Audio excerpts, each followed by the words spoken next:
Methods of solving pair of linear equations. वैसे तो pair of linear equations को solve करने के कई तरीके होते हैं, लेकिन यहाँ पर मेनली दो तरीकों का उल्लेख है। पहला सब्स्टिट्यूशन मेथड और दूसरा एलिमिनेशन मेथड।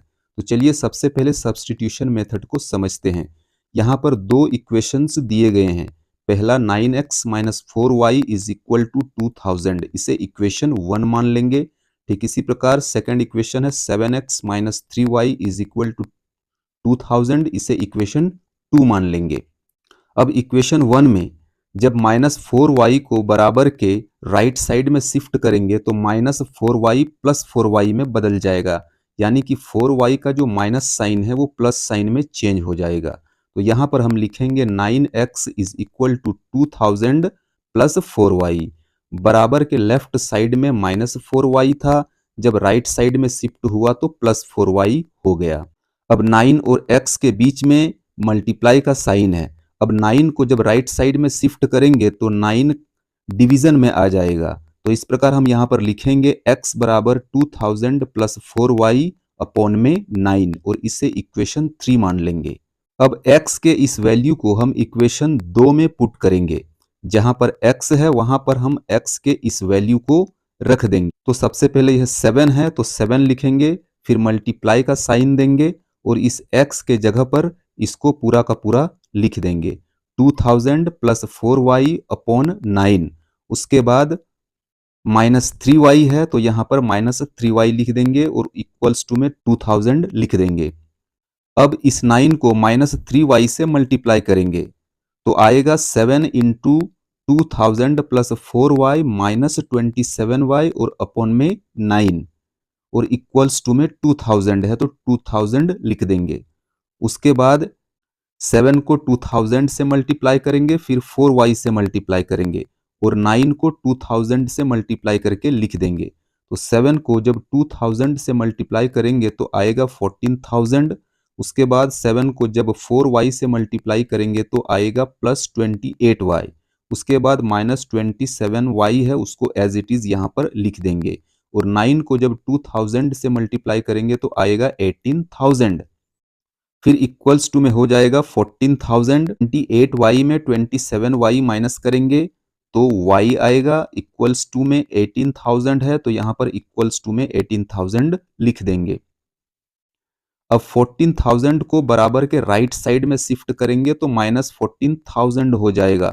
तो यहाँ पर लिखेंगे y बराबर 18000 माइनस 14000।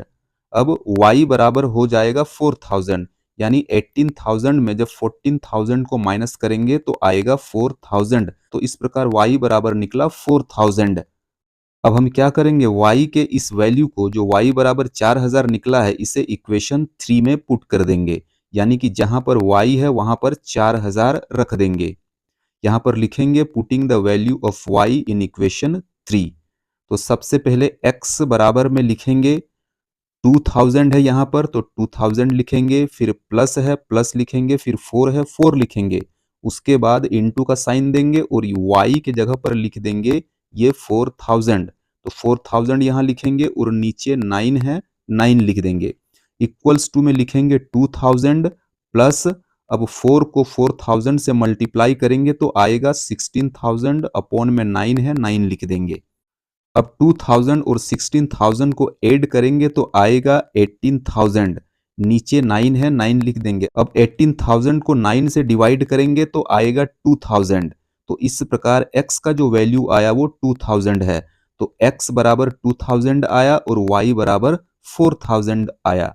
ये सब्स्टिट्यूशन मेथड से इन दोनों का वैल्यू निकला। अब हम सीखेंगे एलिमिनेशन मेथड से सॉल्व करना। फिर हम वही दोनों इक्वेशंस को ले लेते हैं। 9x minus 4y is equal to 2000, इसे 1 मान लेंगे। फिर 7x minus 3y is equal to 2000, इसे 2 मान लेंगे। देखो गाइज, यहाँ हमें दोनों इक्वेशन में या तो x के कोफिशिएंट्स को इक्वल करना है या फिर y के कोफिशिएंट्स को इक्वल करना है। आप यहाँ पर देख सकते हैं कि x का कोफिशिएंट दोनों इक्वेशन में अलग अलग है। यहाँ पर 9 है और यहाँ पर 7 है। y के कोफिशिएंट्स भी अलग है, यहाँ पर -4 है और यहाँ पर -3 है। तो हमें दोनों में से किसी एक वेरिएबल के कोफिशिएंट्स को इक्वल कर लेना है। हम यहाँ y के कोफिशिएंट्स को इक्वल करेंगे। तो y के कोफिशिएंट्स इक्वल कैसे होंगे? जब -4 को 3 से मल्टीप्लाई कर देंगे और 3 को 4 से मल्टीप्लाई कर देंगे तो दोनों इक्वल्स हो जाएंगे, दोनों 12-12 हो जाएंगे। 4 को इस 3 से मल्टीप्लाई करना है और इस 3 को इस 4 से मल्टीप्लाई करना है, तो दोनों ही 12 हो जाएंगे।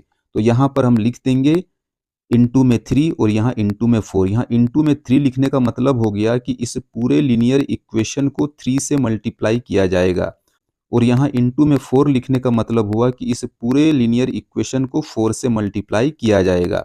जब फर्स्ट लीनियर इक्वेशन को 3 से मल्टीप्लाई करेंगे तो क्या आएगा? जब 9x को 3 से मल्टीप्लाई करेंगे तो आएगा 27x।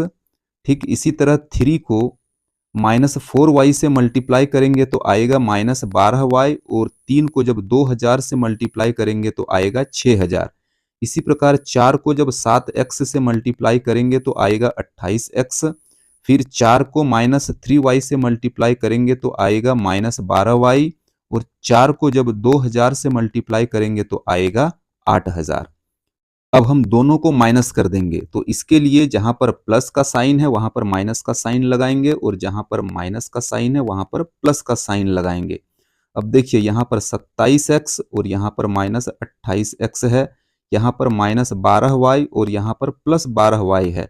ठीक है, बीच वाले साइन का कोई मतलब अब नहीं रहा, तो -12y और +12y दोनों कैंसिल हो जाएंगे, और यहाँ प्लस यहाँ माइनस है, प्लस माइनस माइनस होता है, तो 28x में जब 27x को माइनस करेंगे तो आएगा -x, और यहाँ पर बराबर 6000, और यहाँ नीचे -8000 है, तो प्लस माइनस माइनस होगा। 8000 में जब 6000 माइनस कर देंगे तो आएगा -2000। माइनस का साइन इसलिए आया क्योंकि यहाँ पर माइनस का साइन बड़ा है, यहाँ पर भी माइनस का साइन बड़ा होने के कारण ही -x आया हुआ है। अब माइनस माइनस कैंसिल हो जाएंगे तो आएगा x बराबर 2000, तो x का वैल्यू निकला 2000। अब हम x की वैल्यू को इक्वेशन 2 में पुट करेंगे, तो 7x - 3y is equal to 2000 है, तो जहां पर x है वहां पर हम 2000 लिख देंगे, तो 7 इंटू 2000 फिर -3y है और बराबर में 2000 है। अब 7 को जब 2000 से मल्टीप्लाई करेंगे तो आएगा 14000, फिर -3y है तो -3y यहाँ पर लिख देंगे, और बराबर में 2000 है, 2000 लिख देंगे। 14000 को राइट साइड में शिफ्ट कर देंगे तो ये -14000 हो जाएगा। यहाँ पर लिखेंगे सबसे पहले -3y, 14000 को राइट साइड में शिफ्ट कर देंगे तो -3y बराबर 2000 -14000 हो जाएगा। अब -3y इज इक्वल टू, अब 14000 में 2000 माइनस कर देंगे तो आएगा -12000, क्योंकि यहाँ पर माइनस का साइन बड़ा है इसलिए माइनस का साइन आएगा। फिर माइनस माइनस कैंसिल कर देंगे और 12 को 3 से कैंसिल करेंगे तो 4 आएगा, यानी कि ये हो जाएगा 4000। तो इस तरह y का वैल्यू 4000 निकला है, x का वैल्यू 2000 और y का वैल्यू 4000। तो गाइज सब्स्टिट्यूशन मेथड में भी x की वैल्यू 2000 आया था और y का वैल्यू 4000 आया था, और यहाँ पर एलिमिनेशन मेथड में भी x का वैल्यू 2000 आया है और y का वैल्यू 4000 आया है। आई होप कि दोनों मेथड्स को आप अच्छे से समझ गए होंगे।